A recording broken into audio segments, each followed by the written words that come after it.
Hello everyone, welcome back to my channel be limitless. मैं हूं अंकिता और आज मैं आपको एमएस एक्सेल में यूज होने वाले बहुत ही बेसिक फॉर्मूलाज के बारे में बताने वाली हूं और उनको प्रैक्टिकली अप्लाई करके बताऊंगी। तो मेरी इस वीडियो को एंड तक देखते रहना because it is going to be very knowledgeable video. Let's get started with the video. यहाँ मैंने अपना एमएस एक्सेल ओपन किया हुआ है, मैंने एक टेबल बनाया हुआ है। ये एक मार्कशीट है और इस मार्कशीट पर हम कुछ फॉर्मूलाज अप्लाई करेंगे। तो सबसे पहले मैं फॉर्मूला को अप्लाई करने का बेसिक रूल्स बता दूं। बेसिक रूल्स सिर्फ 2 है फॉर्मूलाज को अप्लाई करने की। सबसे पहला रूल है कि हमें कोई भी फॉर्मूला लगाने से पहले किसी भी सेल में हमें सबसे पहले लगाना पड़ेगा इक्वल टू का साइन। ये मैंने लगा दिया इक्वल टू। जब तक आप इक्वल टू नहीं लगाओगे तब तक सेल पे कोई भी फॉर्मूला अप्लाई नहीं होगा। उसके बाद फॉर एग्जाम्पल आपको एडिशन करनी है, फॉर एग्जाम्पल आपको ऐड करना है 2 + 3, तो आप क्या करोगे 2 + 3 करोगे ना डायरेक्टली। लेकिन एमएस एक्सेल में क्या होता है, एमएस एक्सेल में बेसिकली आपको फॉर्मूला लगाने के लिए 2 + 3 जब लिखा होगा आपने लेना होगा सेल का नाम। फॉर एग्जाम्पल मैं ऐड करती हूँ हिंदी और इंग्लिश के मार्क्स, तो या तो मैं सीधा इस पर क्लिक कर दूं तो यहाँ पर उस सेल का नाम जो है वो लिखा हुआ आ जाएगा। उसके बाद मैंने किया जैसे प्लस, और उसके बाद मैं क्या करूंगी, मैंने क्लिक कर देना है अगले सेल के ऊपर और यहाँ पे लिखा हुआ वो आ गया अगले सेल का नाम। तो यहाँ पर वैल्यूज की जगह पर सेल का नाम यूज होता है जिस सेल में वो वैल्यू लिखी गई है, तो तभी वो जो फॉर्मूला है वो लगता है। अब ट्राई करते हैं हम लोग टोटल में क्या होता है, बेसिकली टोटल में होता है सम, एडिशन। हमको एडिशन करना है। फॉर एग्जाम्पल मार्कशीट है, फर्स्ट है अजय, मुझे इसके इन सभी मार्क्स का जो है वो टोटल करना है। उसके लिए मैं क्या करूंगी, उसके लिए मैं यहाँ पर लगाऊंगी इक्वल टू। उसके बाद मुझे जब टोटल करना है मुझे लगानी पड़ेगी यहाँ पर रेंज, कि मुझे कहां से लेकर कहां तक टोटल करना है। तो जब मैं रेंज यूज करूंगी तब मुझे यहाँ पर लिखना पड़ेगा सम, क्यों मैं सम कर रही हूँ। सम करने के बाद मैं लगाऊंगी ब्रैकेट, मुझे ये वाली ब्रैकेट जो है वो स्टार्ट करनी है। अब मैं सिलेक्ट करूंगी रेंज। रेंज होती है कि आप यहां से लेकर अगर यहां तक एडिशन करना चाहते हो तो ये सारी की सारी है रेंज। रेंज हम कैसे लिखते हैं, रेंज लिखने के लिए हम सबसे पहले लिखते हैं सबसे पहले सेल का नाम। सबसे पहले सेल का नाम है C3, तो या तो आप C3 टाइप करो या फिर आप डायरेक्टली इस पर क्लिक करो। फिर आप क्या करोगे, फिर आपने कर देना है इसको आगे तक ड्रैग। जब आप इसे उस रेंज तक ड्रैग करोगे तब यहाँ पर वो जो रेंज है वो बनकर आ जाएगी और फिर आपने एंड में बस करना है ब्रैकेट को क्लोज। जब तक आप ब्रैकेट क्लोज नहीं करोगे तब तक आपका जो फॉर्मूला है वो अप्लाई नहीं होगा और आपने कर देना है एंटर। दूसरा तरीका है आप सीधा लगाओ इक्वल टू, फिर आपने अब प्लस करना है इसके सभी सब्जेक्ट्स को। आप एक एक करके सब्जेक्ट के सेल पर क्लिक करो, फिर आप प्रेस करो प्लस का साइन, फिर नेक्स्ट सब्जेक्ट, फिर प्लस का साइन, फिर नेक्स्ट सब्जेक्ट, प्लस का sign, next subject, plus sign, next subject, अब एंटर। तो यहाँ पर जो है वो प्लस होकर आ चुका है। उसके बाद आप सोच रहे होंगे कि अब हमको सभी स्टूडेंट्स के आगे फॉर्मूला लगाना पड़ेगा तभी हम लोग पूरे की पूरी मार्कशीट जो है वो रेडी कर पाएंगे। तो ऐसा बिल्कुल भी नहीं है। आपने बस फर्स्ट वाले सेल में ये फॉर्मूला लगाना है। उसके बाद आपको ये वाला जो प्लस ये वाला जो आपको नजर आ रहा होगा, जो स्क्वायर बना होगा, इसके ऊपर आप लेके जाओगे कर्सर तो प्लस बन के आएगा। बस आपने इसी को जो है नीचे ड्रैग करना है।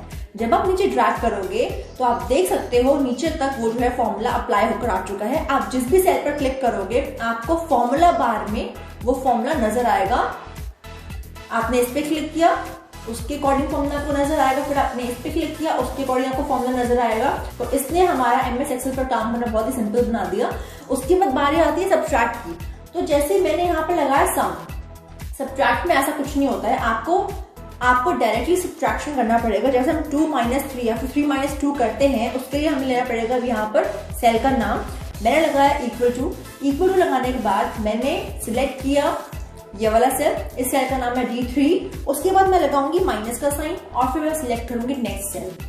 उसके बाद मैं कर दूंगी एंटर। तो यहाँ पर जो है वो सब्ट्रैक्शन होकर आ चुका है। आप इसको नीचे ड्रैग कर सकते हो और हर एक सेल के अकॉर्डिंग जो है सब्ट्रैक्शन होकर आ जाएगा और फॉर्मूला भी लगकर आ जाएगा। उसके बाद बारी आती है मल्टीप्लाई की। मल्टीप्लाई में क्या होता है, आपने लगाना है इक्वल टू। इक्वल टू लगाने के बाद आप सबसे पहले उस सेल पर क्लिक करोगे जिस सेल को आप यूज करना चाहते हो मल्टीप्लीकेशन के लिए।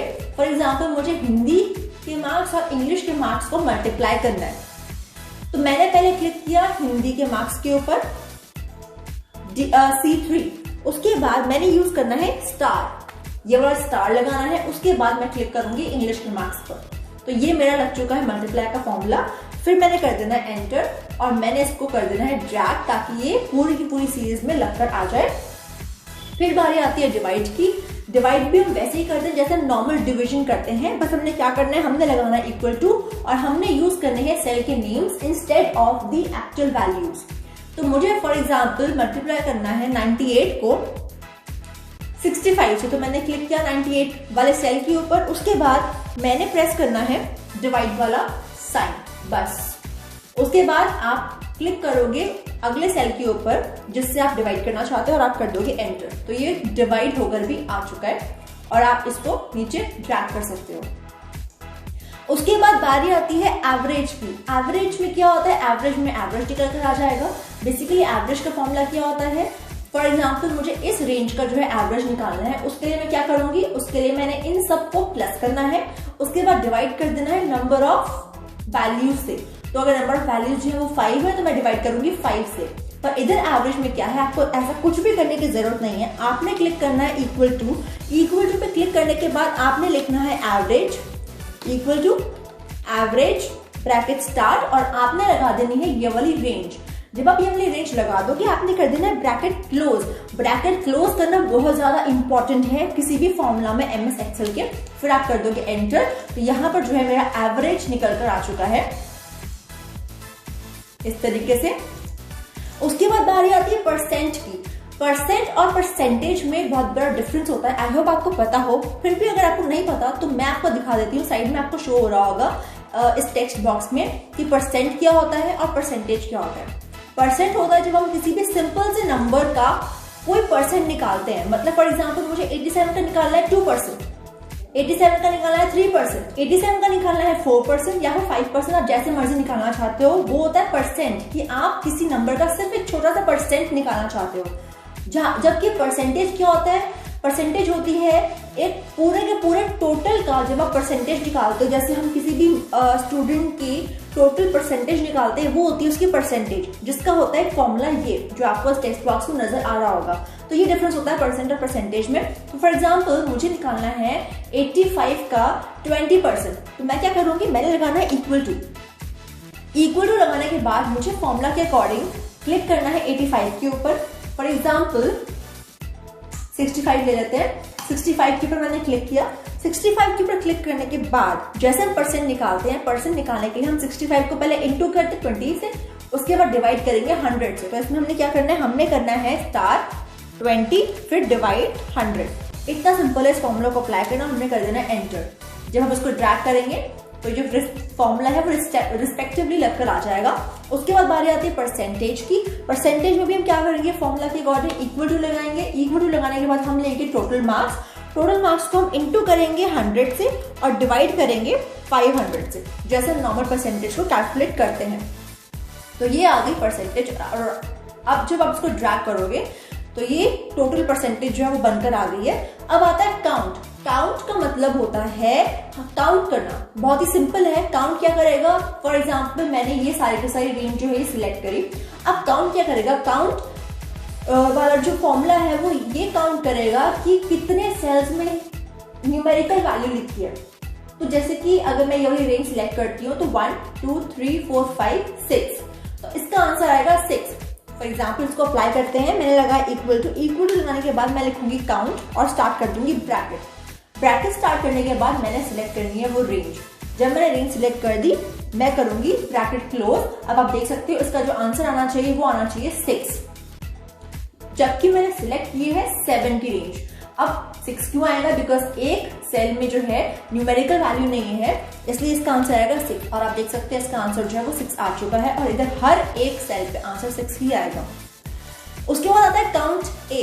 काउंट ए में क्या होता है, जैसे मैंने बताया कि जो काउंट वाला फॉर्मूला है वो सिर्फ न्यूमेरिकल वैल्यूज वाले सेल्स को काउंट करेगा, बल्कि काउंट ए जो है वो हर एक सेल को काउंट करेगा। जहां पर न्यूमेरिकल वैल्यू लिखी है वो भी, और जहां पर न्यूमेरिकल वैल्यू की जगह कोई अल्फाबेटिक स्पेलिंग लिखी है वो भी। उसके लिए हमें क्या करना है, इक्वल टू लगा के लिखना है काउंट ए, फिर करना है हमने ब्रैकेट स्टार्ट और हमने सिलेक्ट कर देनी है वो रेंज। अब इसका आंसर आना चाहिए 7। तो 7 आ गया इसका आंसर। जब आप इसको ड्रैग करोगे इसका जो आंसर है वो हर जगह 7 ही आएगा। अब मैक्सिमम में क्या होता है, मैक्सिमम जैसा आपको पता है मैक्सिमम को मतलब होता है सबसे ज्यादा। तो जब आप मैक्सिमम निकालोगे, आप कोई रेंज सिलेक्ट करोगे तो इस रेंज में जो सबसे हाईएस्ट नंबर है वो आपको शो होगा। मैक्सिमम में क्या होगा, आप लगाओगे इक्वल टू लगाने के बाद आप लिखोगे MAX मैक्स और फिर आप सिलेक्ट करोगे रेंज, फिर आप लगा दोगे ब्रैकेट क्लोज। उसके बाद जब आप करोगे एंटर तो ये आपको हाईएस्ट मार्क्स जो है वो शो कर देगा। उसके बाद जब आप इसको ड्रैग करोगे तभी आपको रिस्पेक्टिवली हाईएस्ट मार्क्स जो है वो शो करेगा। फिर बारी आती है मिनिमम। मिनिमम क्या होगा, मिनिमम में आपको सबसे कम वाले मार्क्स जो है वो शो होंगे। उसके लिए आपने क्या करना है, लगाना है इक्वल टू, लिखना है MIN मिन, फिर आप लगाओगे ब्रैकेट स्टार्ट करेंगे। उसके बाद आप सिलेक्ट करोगे वो रेंज जिस रेंज में आप मिनिमम नंबर ढूंढना चाहते हो और फिर आप करोगे ब्रैकेट क्लोज और एंटर। तब आपका जो मिनिमम है वो लगकर आ जाएगा और आप चेक कर सकते हो हर एक जगह, हर एक सेल में आपको जो मिनिमम है वो बिल्कुल सही शो होगा। फॉर एग्जाम्पल ये वाली रेंज है 24 है इस रेंज का सबसे मिनिमम नंबर, तो आपको यहाँ पर आंसर में 24 शो हो रहा है। तो इस तरीके से आप चेक कर सकते हो। तो ये जो फॉर्मुलाज होते हैं बहुत ही बेसिक से फॉर्मुलाज होते हैं और इन फॉर्मुलाज की जरूरत पड़ती है जब हम बड़े फॉर्मुलाज लगाते हैं MS एक्सेल में। तो आज की वीडियो के लिए इतना ही। अगर आपको वीडियो अच्छी लगी तो please hit the like button, do share with those people who are in need of this video and don't forget to click the subscribe button and bell icon so that you can get my further updates. See you in my next video. Till then, goodbye, stay safe, stay home.